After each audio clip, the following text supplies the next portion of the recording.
Na verdade, esse texto é Lucas 20, a partir do 19.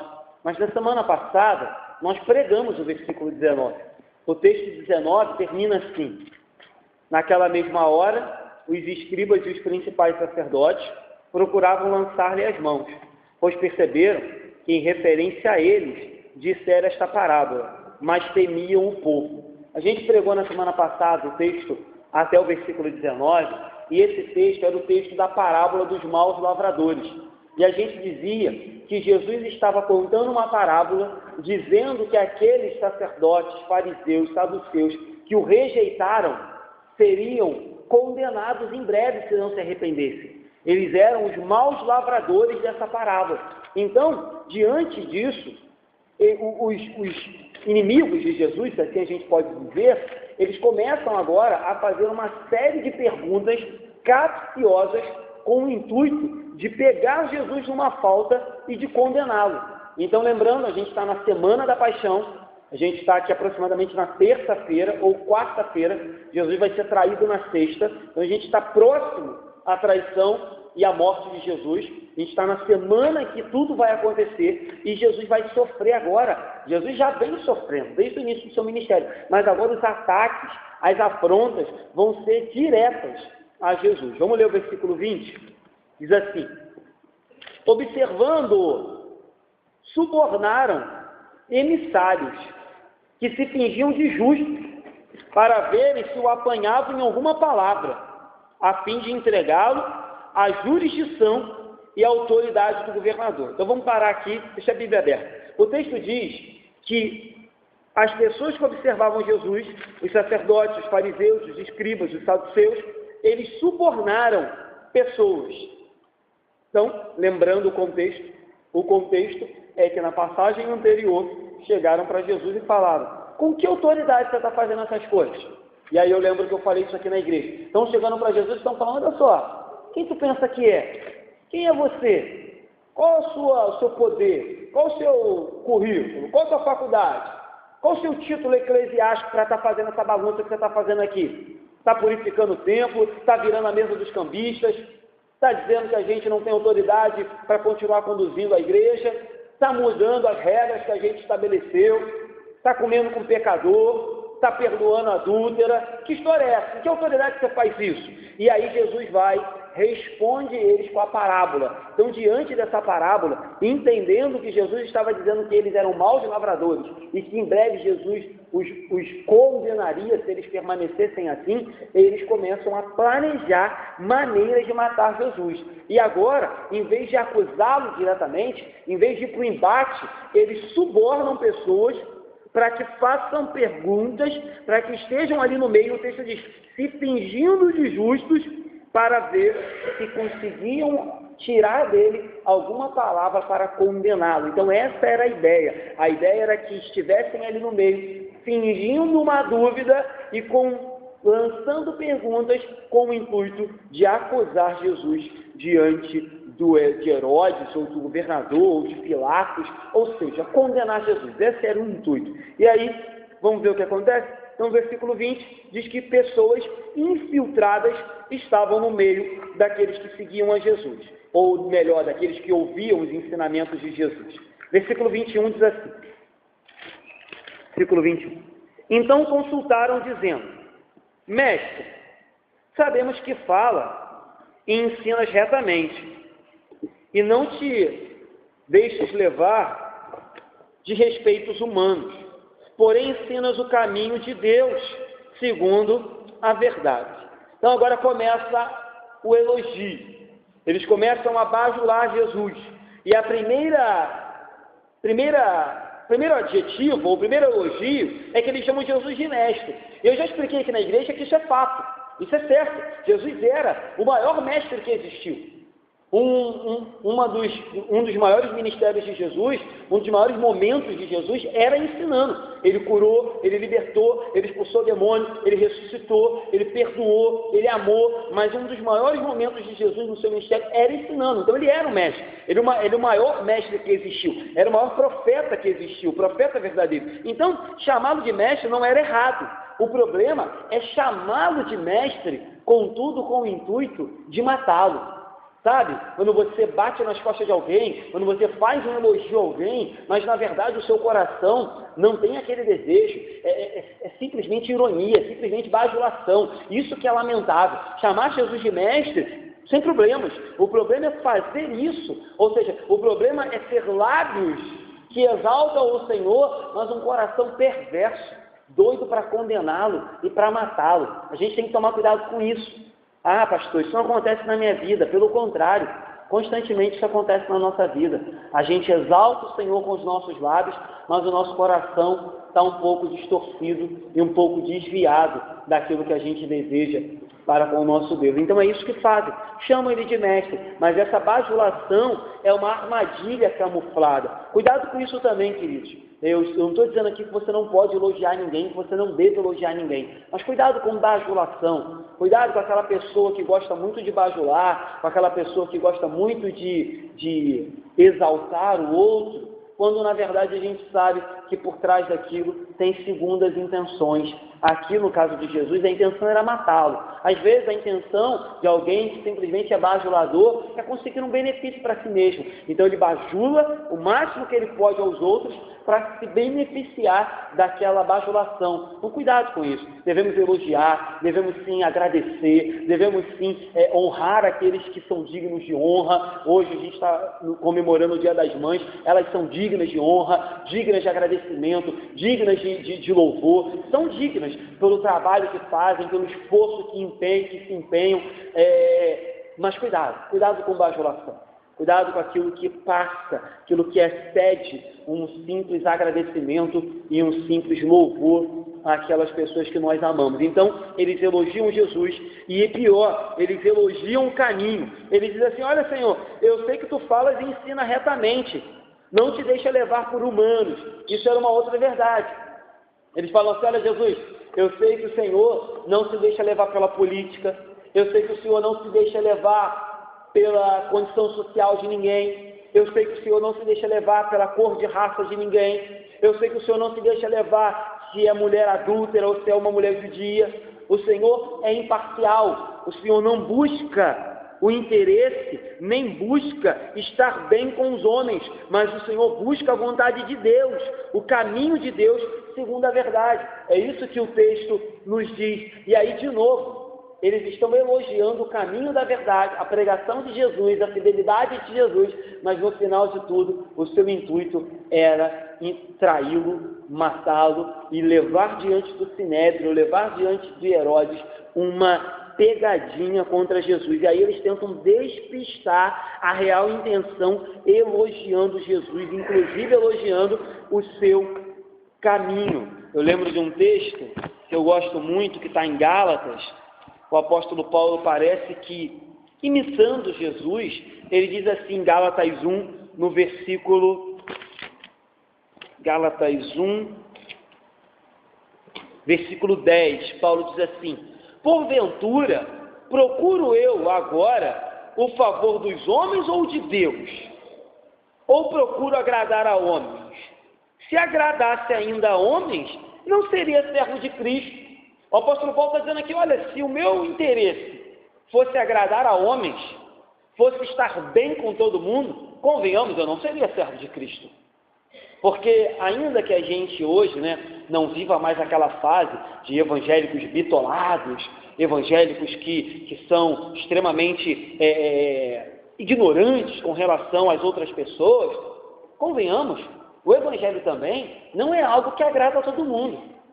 Defender as verdades evangélicas não vai fazer que você agrade todo mundo. Quando você começar a dizer que você entende que determinadas práticas são pecados, quando você começar a dizer que determinadas práticas para você são ofensivas a Deus, quando você começar a defender que para você só existe um Deus, e esse Deus é o Pai do nosso Senhor e Salvador Jesus Cristo, quando você começar a defender que no final da vida nós teremos que prestar contas daquilo que fizemos nessa vida ao nosso Deus Todo-Poderoso, ao Autor e Consumador da fé, Ele que nos deu a vida, Ele vai exigir da gente o que a gente fez com ela. Quando você começa a defender essas verdades, irmãos, inevitavelmente, você não tem como agradar a todo mundo. E aí Paulo diz: olha, procuro eu agora o favor dos homens ou de Deus? Se eu quisesse ficar bem com os homens, eu ia ser político. Se eu quisesse ficar bem com os homens, eu ia ser qualquer outra coisa, menos pregador do Evangelho, menos servo de Cristo, porque sendo servo de Cristo, inevitavelmente, a gente uma hora, mais cedo ou mais tarde, uma hora ou outra, vai desagradar ao mundo e aos homens, porque o Evangelho é incômodo para aqueles que querem viver uma vida de pecado. O Evangelho joga luz na escuridão, o Evangelho traz à tona as verdades que nós queremos ocultar às vezes, para continuar vivendo a nossa vida mais ou menos. Então, Paulo diz, olha, eu não procuro agradar homens. Se eu procurasse agradar aos homens, eu não seria servo de Cristo. E aí eu lembro, de Jesus falando isso. Parece que Paulo copiou de Jesus. Aí os homens chegam e falam, olha, Jesus, a gente sabe que você não quer agradar aos homens, que você não se deixa levar de respeitos humanos. Pelo contrário, tu ensinas a verdade. E aí, vamos seguir para ver? Faz a pergunta. Então, eles acertaram o terreno, fizeram os alicerces, deram uma ajeitada no terreno para que fosse lançado as paredes. E agora vem a pergunta que eles queriam fazer. Até então, eles estavam só bajulando, estavam só tentando enganar Jesus com falsos agrados, e agora vem a pergunta para colocar Jesus diante da parede. Versículo 22. É lícito pagar tributo a César ou não? Essa é a pergunta. O tributo, assim como nos dias de hoje, era uma tarifa cobrada por qualquer procurador. Então, Roma estabelecia procuradores espalhados nas suas cidades, e esses procuradores tinham direito de exigir de cada homem adulto um preço, um imposto pago por viver e por se beneficiar daquilo que a cidade romana prestava, certo? Então, a pergunta feita a Jesus é literalmente uma pegadinha. Literalmente é uma pergunta mentirosa. É uma pergunta com astúcia, com malícia. Porque, pense comigo, se Jesus responde unicamente sim, esses homens jogariam Jesus contra os judeus, porque os judeus eram extremamente contrários a pagar qualquer tipo de imposto ou qualquer tipo de cobrança ao governo romano. Tanto era assim que eles esperavam que Jesus, quando viesse, os livrasse debaixo do jugo de Roma. Jesus estabelecesse uma teocracia, um reino onde ele seria o rei, onde ele seria o governo. Em Israel, os judeus agora mandariam e não mais apenas pagariam, não seriam mais serviçais, mas seriam aqueles que mandam. Então, o intuito dessa pergunta era, se ele falar sim, os judeus vão se revoltar contra ele, e inclusive está arriscado os judeus quererem até apedrejá-lo, virarem as costas para ele. Então, essa era a primeira opção. Se Jesus responde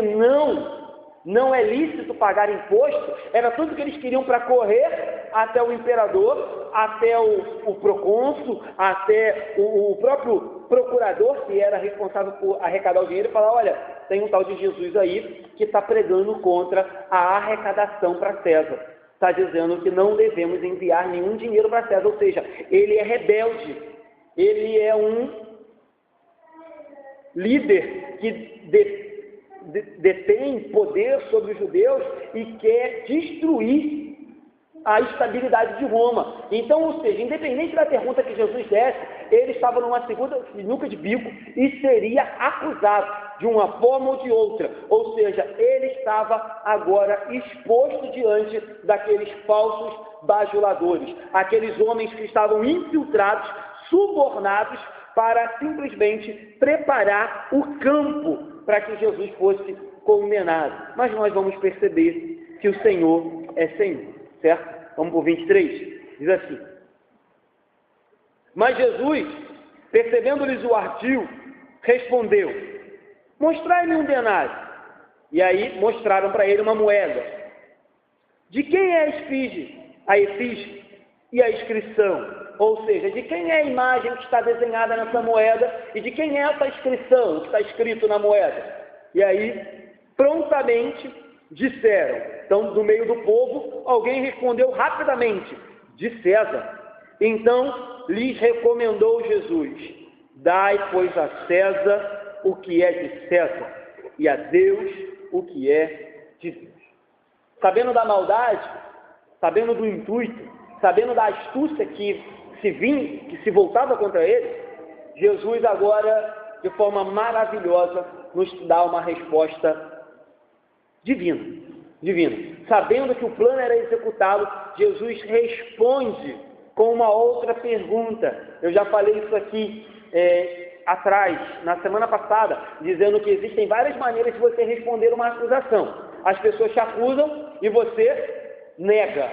As pessoas te acusam e você justifica. Fala, olha, eu fiz, mas eu tenho como explicar. Eu fiz por causa disso, disso e disso. E existe a maneira de Jesus. Jesus não era pecador, Jesus não errava em momento algum, Jesus não era culpado de nada. Então, quando lançava uma pergunta para Jesus, Jesus fazia outra, com o intuito de revelar o desejo do coração daquelas pessoas que lhe faziam perguntas. Essa semana, eu e Guilherme estávamos numa conferência, e aí o pastor lá citou que ele leu num livro, ele disse que não sabe se isso realmente é verdade, que fizeram cento e poucas perguntas a Jesus nos evangelhos. Ele fez uma pesquisa. Depois vocês pesquisam lá no Google se isso é verdade. Fizeram cento e poucas perguntas a Jesus. Jesus perguntou quase 300 vezes. Então fizeram cento e poucas perguntas a Jesus. Ele perguntou quase 300. E diz esse pastor, que leu no livro, que no total Jesus só respondeu 3. Só 3. Impressionante. Eu não sei se esses números conferem, mas verdadeiramente, quando a gente vai lendo os evangelhos, Jesus não respondia ou não caía na provocação que lhe era feita. Ele sempre respondia com uma outra pergunta para revelar que, na verdade, a intenção daqueles homens, daquelas pessoas que chegavam diante dele, eram distorcidas para com ele. E aí, Jesus, diante dessa pergunta diabólica, diante dessa armadilha, ele vira e lhes dá uma resposta que lhes deixa desconcertados. Jesus pede que lhe mostre uma moeda e de forma muito clara ele diz, olha, não há dúvida, qual é a imagem da moeda? Não é de César? Então, bem a César o que é de César. O que Jesus está nos dizendo aqui, ou nos ensinando, aquilo que a gente sempre prega. Somos cidadãos de 2 reinos. Reino do céu e reino da terra. E o fato de sermos cidadãos de 2 reinos faz com que a gente tenha responsabilidade em ambos os reinos. E aí, quando a gente fala de questões civis, vamos esquecer um pouco César, o imperador, vamos lembrar aqui agora do nosso Estado, do nosso país, a gente deve, sim, respeito para com as leis que regem a nossa sociedade. Somos cidadãos de 2 reinos. Então, devemos, sim, dar tributos que nos são cobrados. Assim como o texto diz, devolver a Deus aquilo que é dele. Então, entenda, honrar a Deus não é desobedecer simplesmente por desobedecer o governo. Louvar a Deus não é simplesmente se rebelar contra as nossas instituições políticas. Ser crente não é simplesmente ser revoltado contra o sistema.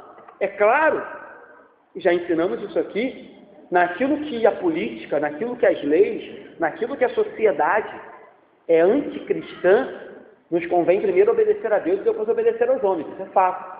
Mas também a Bíblia não nos dá aqui amparo numa desobediência civil. A Bíblia não nos incita a nos rebelarmos, a fazer guerra, a fazer revolta. Há pouco tempo atrás agora, inclusive isso também foi citado lá nessa semana na conferência que nós estávamos,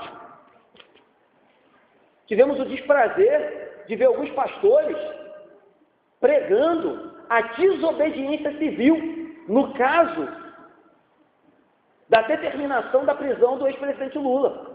Alguns pastores estavam dizendo que ele, e juntamente com as pessoas que lhe apoiam, deveriam resistir, inclusive na força, se necessário fosse, àquela prisão. Que eles pensam no mérito, se a prisão é justa, é injusta, não interessa. Agora, um pastor ir para rua e dizer que a igreja e os apoiadores do ex-presidente deveriam se opor, inclusive, se necessário, usando de força. Eu não sei que evangelho esses pastores estão lendo. Não sei que evangelho esses evangélicos estão lendo. Com certeza não é o de Jesus. Então Jesus nos ensina que, sim, o governo humano é estabelecido por Deus, para que haja organização, para que haja paz. Meu irmão, você já imaginou, né? Essa semana eu vi um irmão, acho que um irmão aqui da igreja que compartilhou. compartilhou uma frase na internet onde alguém escrevia assim: mais poesia, menos polícia. Queridos, é verdade. A nossa polícia está muito longe de ser aquilo que deveria ser. É corrupta, passa dos limites, é grosseira, é extremamente, enfim, tendenciosa em alguns casos. Mas você já pensou se esse negócio vai a fundo? Tira as polícias da rua, tira os meios de segurança da rua e vamos botar os poetas para ficar na rua, recitando poesia. Você acha que os traficantes vão parar de matar, de roubar, de vender droga? Imagina você ligando com o 90 e o camarada respondendo com a poesia de Carlos Drummond de Andrade. Ó, polícia, estão roubando aqui em Santa Leste agora. Ó, agora eu vou ler para você Carlos Drummond de Andrade, porque menos polícia e mais poesia. O governo é estabelecido por Deus para organizar essa bagunça que somos nós, filho. Já imaginou se não tem governo? Claro. Infelizmente, pela corrupção humana, os nossos governos são terríveis. As nossas instituições são terríveis. A gente tem crise na saúde, crise na polícia, crise na política, a gente tem crise moral, a gente tem crise na igreja, a gente tem crise em tudo. Isso é verdade. Mas pense, as instituições, a organização, a gerência foi dada e é dada por Deus. Em Coríntios, ou melhor, em Romanos, capítulo 15, vai dizer que as autoridades são braço estabelecido por Deus. Se o governador, se o juiz, se o promotor, se o policial, quando assume o posto, ele distorce, ele está sendo pecador, ele está distorcendo, ele está desviando o conceito para o qual ele foi colocado. Mas a sociedade, a administração, é bênção de Deus. Se a gente tira as leis, se a gente tira os poderes, vira selva. O vizinho vai olhar para o seu terreno e vai achar que pode tomar. Fulano vai olhar para o seu carro e vai achar que pode ser dele. Fulano vai achar para o seu salário e vai achar que pode ser dele. É selva. Se a gente não tem leis, organização, Estado, e aí entra também os tributos, de novo, a gente sabe que às vezes acontece um abuso, uma extorsão, às vezes acontece o excesso de tributos, isso eu também não estou negando aqui, mas meus irmãos, a gente tem que orar, a gente tem que votar melhor, a gente tem que reivindicar os nossos direitos, a gente pode inclusive se manifestar, mas o que não pode é a gente se rebelar contra algo que é imposto, está colocado. A gente tem que honrar com as nossas obrigações. Então, Jesus deixa bem claro aqui, dai a César o que é de César e a Deus o que é de Deus. Então, Jesus limita, inclusive, essa questão do suborno, essa questão da extorsão, do abuso. Jesus diz, não, dai a César o que é de César, ou seja, dá aquilo que pertence a César. Então, se hoje tem lá estabelecido quanto que eu tenho que pagar de imposto em cima dos meus rendimentos, eu vou pagar, ainda que eu não concorde, ainda que eu ache um absurdo, ainda que eu ache que não vem nada de retorno, não recebo nada de retorno. Se eu pagasse esse tributo e recebesse uma boa educação, uma boa saúde, uma boa segurança, eu pagaria tranquilo, mas infelizmente não é isso que acontece. É igual a gente falar, se eu estivesse passando na estrada e pagasse o pedágio, pelo menos a estrada fosse perfeita, bem, não é o ideal, mas eu pagaria. O pior é saber que eu pago imposto nessa estrada, Magé-Niterói é um caos. Isso é pior, mas a Bíblia não nos dá amparo para se rebelar contra nenhuma autoridade, mas sim orar, reivindicar os nossos direitos, e até que a lei não mude, a gente continua cumprindo com as nossas obrigações enquanto igreja. É lamentável vermos cristãos que tentam dar um jeitinho, burlando algumas obrigações que nós não deveríamos fazer. Então, queridos, não tente burlar nenhuma obrigação, não tente dar um jeitinho naquilo que você simplesmente não concorda. Seja honesto e Deus vai te honrar. Cumpra com a sua obrigação e Deus vai cumprir com a parte que lhe convém em te abençoar. Mas aí, Jesus também fala assim, então dá a César o que é de César, mas preste atenção, dê a Deus o que é de Deus. Ou seja, a parte financeira é o que menos importa. Vocês estão preocupados com impostos, mas vocês estão esquecendo de tributar toda a honra, todo o louvor, toda a glória a Deus. Vocês estão se importando se tem ou que não tem que dar dinheiro a César, mas eu estou aqui, o Filho de Deus, e vocês querem me matar. Ou seja, para César vocês pagam, ainda que resmungando, mas vocês pagam o imposto. Mas para Deus, Vocês querem pagar a Deus com a morte do filho deles. Vocês querem devolver a Deus o filho morto. Vocês querem crucificar o Filho de Deus. E aí, vamos voltar aqui para outra verdade evangélica. É muito mais fácil, queridos, dar o dízimo e oferta na igreja do que tributar toda a honra, toda a glória e todo o louvor a Deus no nosso coração. É muito mais fácil ser um religioso, cumprir um rito, de domingo após domingo chegar aqui, coloca um dinheiro no gasofilácio e estou bem, já fiz minha parte. Não estou dizendo que isso não deva fazer parte da vida do crente. Oferta e dízimo faz parte da vida do crente. Mas se você só faz isso e não tributa toda a honra, toda a glória, todo o louvor a Deus, se a sua vida não é uma vida de gratidão a Deus por tudo que Ele é, por tudo que Ele fez, por tudo que Ele vai fazer ainda, não adianta dar dinheiro. É isso que Jesus está falando. Olha, engraçado, vocês dão a César, mas a Deus vocês estão se omitindo de dar. Talvez seja porque de César vocês têm medo, e de Deus vocês já acham que Ele está morto. Lembra que eu preguei a parábola dos maus lavradores, e eu disse que Jesus dá a entender que os judeus achavam que Deus já estava morto. Deus já estava morto. Logo, se eles matassem o filho, acabou. O pai já está morto. Se a gente mata o filho, não tem mais ninguém para nos perturbar. A gente vira dono da vinha. Então é isso que está acontecendo. Então, trazendo para os dias de hoje, cuidado com isso. A gente é muito fácil, a gente é muito rápido em dar dinheiro para alguma causa. Vamos mudar o tema? Por exemplo, a gente é muito rápido em dar dinheiro para alguém que está passando necessidade. É rápido. Fulano está passando necessidade. Vamos fazer um ratafá aqui. Cada um dá 10, cada um dá 20. É fácil. O que é 10 reais para a gente, queridos? 10 reais acho que não é nem um hambúrguer com refrigerante na praça.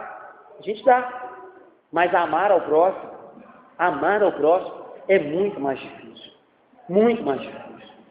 Se importar mesmo, se envolver com a dor alheia é muito mais difícil. Então, cuidado com isso. É isso que Jesus está dizendo. Olha, não se omitam de serem cidadãos honestos e que cumprem com a obrigação de vocês, mas também cuidado, para que vocês não parem de dar a Deus aquilo que é digno de dar a Deus. Ou seja, toda honra, toda glória, todo louvor. Que a vida de vocês seja dada a Deus.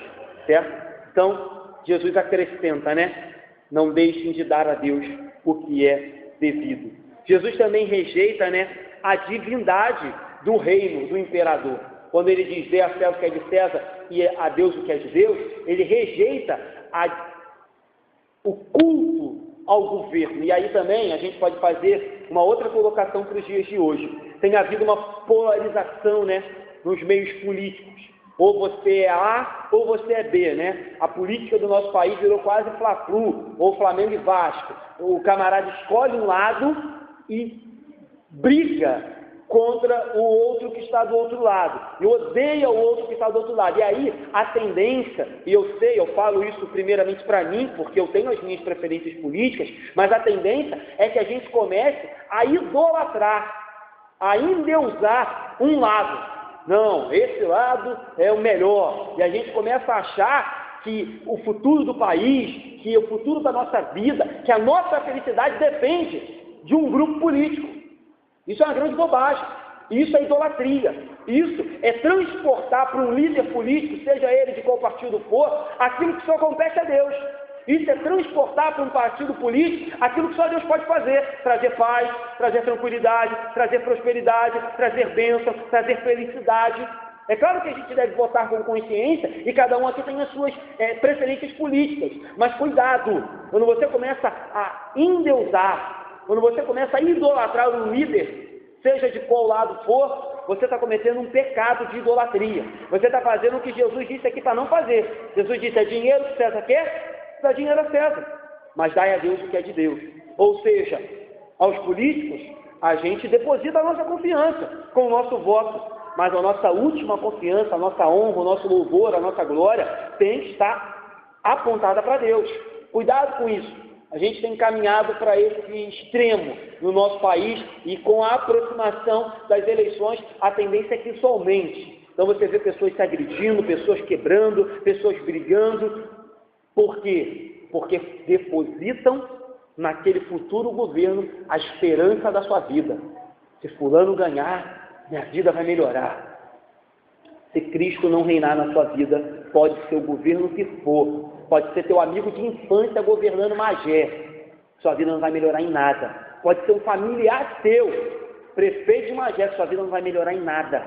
Então cuidado, não fique endeusando homens, não fique idolatrando homens, seja no ramo que for, mas atualmente a política está mais em evidência, então cuidado com isso. Então Jesus diz, olha, dê a César o que é de César, mas dê a Deus o que é de Deus. A César só compete obediência civil, ou seja, nas coisas concernentes a este mundo, obedeçam a César, obedeçam ao governo. Mas nas coisas espirituais, nas coisas concernentes ao reino, nas coisas concernentes à tua alma, sirva somente a Deus. Ou seja, não venda a sua alma para o governo, não venda a sua alma para o imperador, não venda a sua alma para uma ideologia. Sua alma foi comprada na cruz do Calvário. E ela pertence a Deus somente. Vamos lá, 26, para terminar. Não puderam apanhá-lo em palavra alguma diante do povo. E admirados da sua resposta, calaram-se. Vamos ler de novo, 26. Não puderam apanhá-lo em palavra alguma diante do povo, e admirados da sua resposta, calaram-se. Então eles não esperavam esse tipo de resposta. Mais uma vez Jesus mostra que não havia erro nele, não havia pecado nele. Ele não era tendencioso, ele não estava ali para levantar a bandeira dos judeus, como ele também não estava ali para levantar a bandeira de César. Ele não estava ali para criar um tumulto, uma rebelião, como ele também não estava ali para ser capaz do governo de César, dizendo que César era divino, porque na moeda tinha uma frase dizendo que o imperador era divino. Então Jesus deixa bem claro, dizendo, olha, pare com essa bobagem, cumpram as vossas obrigações, mas a maior de todas as obrigações é louvar a Deus, engrandecer a Deus, bendizer o nome de Deus. É isso que vocês têm que ter em mente. E aí, de novo, isso deveria ser o ideal. A gente deveria pagar por aquilo que desfrutamos. Infelizmente hoje, a gente não desfruta de quase nada e paga. Infelizmente, concordo.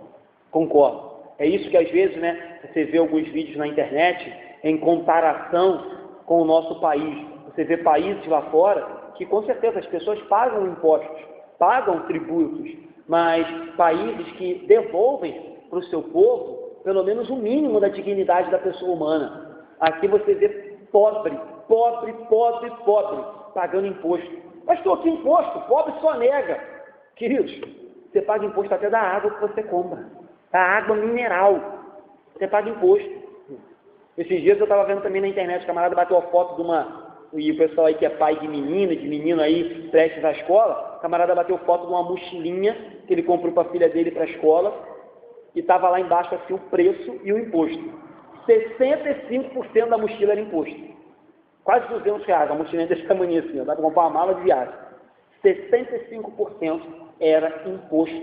Então assim, você paga imposto em tudo. Não, você que é isso, a pessoa que mora na favela não paga imposto. Paga imposto até na água. Você olhar lá, é porque o nosso país é diferente, O pessoal aí que já foi nos Estados Unidos, conta que lá você compra um produto, a pessoa fala, esse telefone é $500 e o imposto é 50, você paga por fora. A mulher te cobra o telefone e depois te cobra o imposto. Aqui não, aqui o governo embute, o imposto, então você acha que está pagando, mas é sério, tudo que você compra, água, açúcar, tudo, gente, imagina tudo que você compra tem imposto.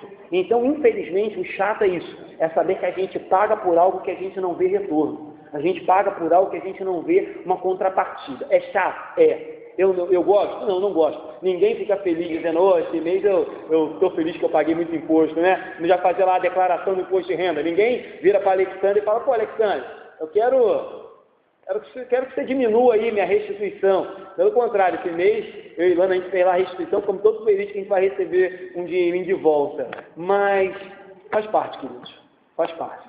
Oremos. Um dinheirinho de volta de muito que foi, verdade, um pedacinho do que foi. Mas oremos para que, pela misericórdia de Deus, esses nossos impostos sejam bem aplicados.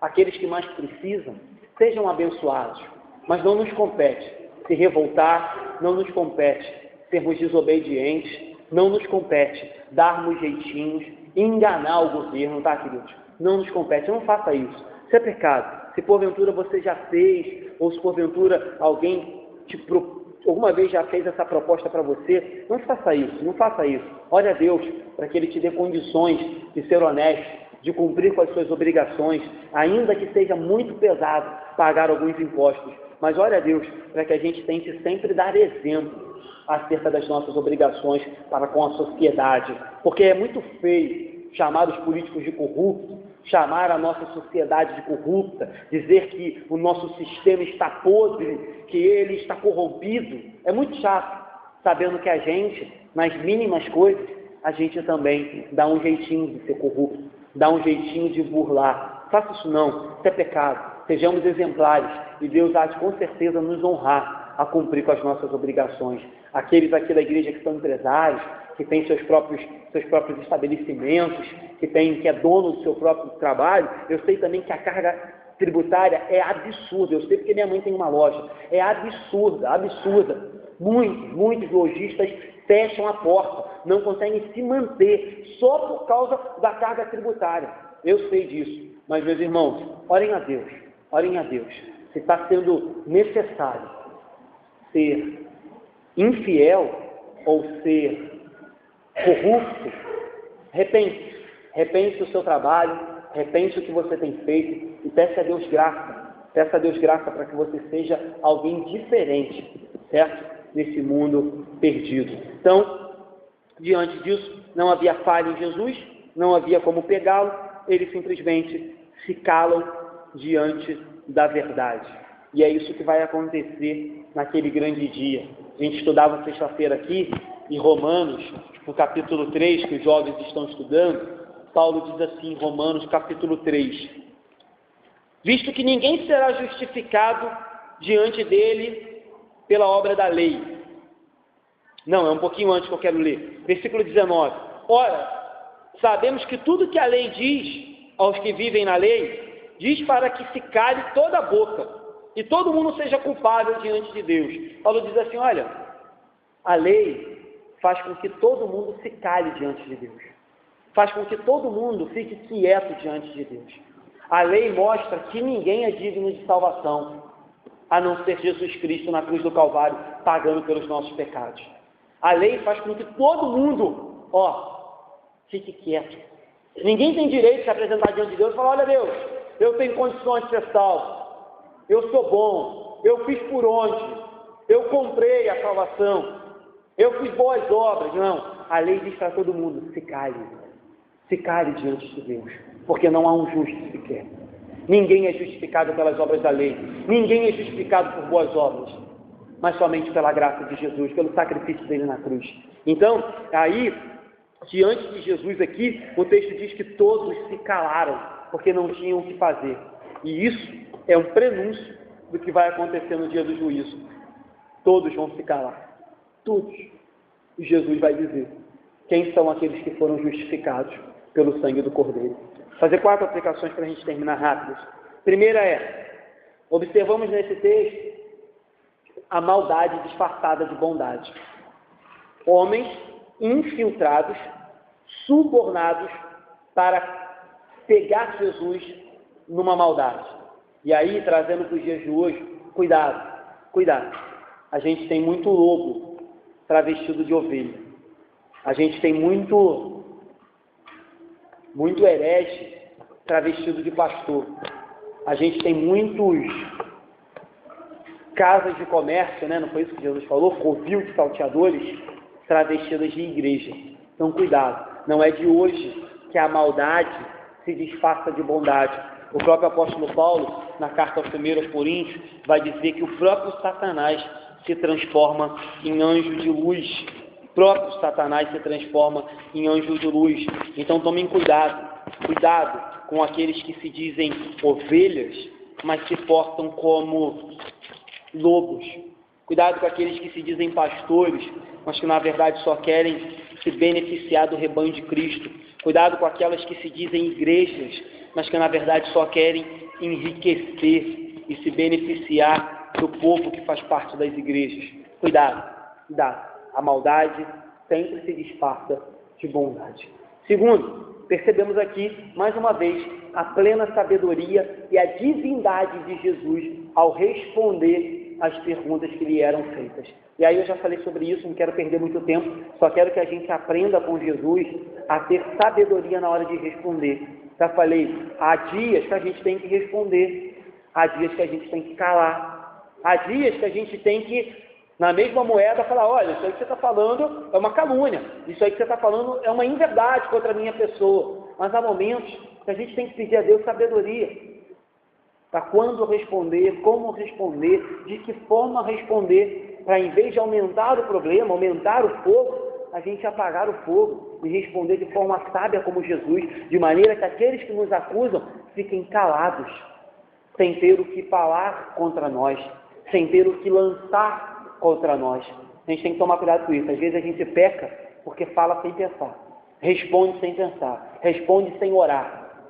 No ímpeto, na emoção, eu sei que não é bom ser acusado, eu sei que não é bom ser caluniado, eu sei que não é bom ser ofendido, mas às vezes a gente, no ímpeto de responder, acaba aumentando o problema e se igualando àquela pessoa que está nos ofendendo, nos acusando. Não se iguale, certo? E não dê motivo para que aquela pessoa use contra você. Às vezes a pessoa está toda errada e você está certo, mas na hora de uma conversa, na hora de um embate, você troca de lado com aquela pessoa e se torna tão errado quanto ela, certo? Terceira aplicação aqui, já falei, a pregação, nas coisas temporais, nas coisas que dizem respeito a este mundo, nas coisas temporais, a gente respeita o governo, o político, a polícia, a gente respeita as coisas temporais, mas nas coisas espirituais, naquilo que diz respeito à nossa fé, naquilo que diz respeito à palavra de Deus, naquilo que diz respeito à verdade, a gente respeita somente ao Deus Todo-Poderoso, a palavra dele. É simples. Nas coisas do mundo, naquilo que é possível, a gente respeita, mas nas coisas de Deus, a gente só respeita ao Deus Todo-Poderoso. A última aplicação, a moeda trazia a imagem de César.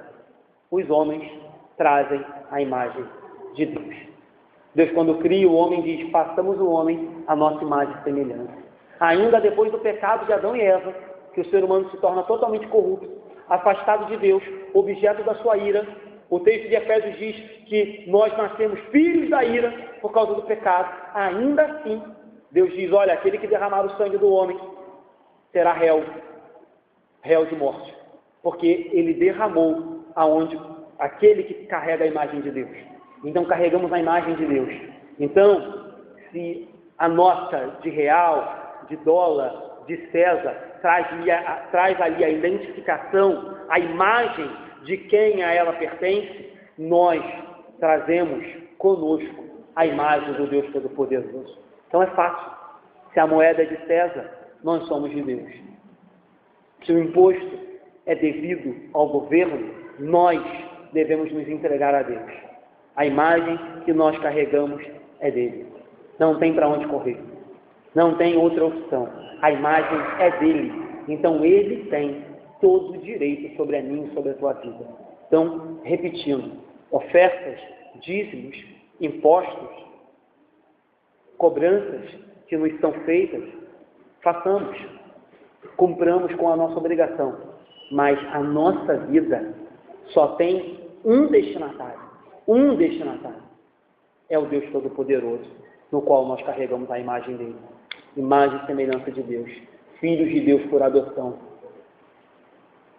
co-irmãos ou co-herdeiros com Cristo. Não pense duas vezes antes de doar a sua vida ao Deus verdadeiro. Infelizmente, tem muita gente doando a sua vida para outras coisas.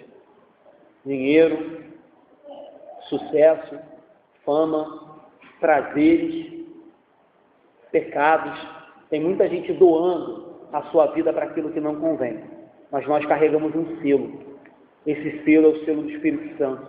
Nós temos uma imagem cravada dentro de nós, e essa imagem de Deus. Então não pense duas vezes antes de doar a sua vida ao único que é digno de toda a honra, glória e de todo louvor. Amém? Vamos orar, queridos? Fique de pé para a gente terminar.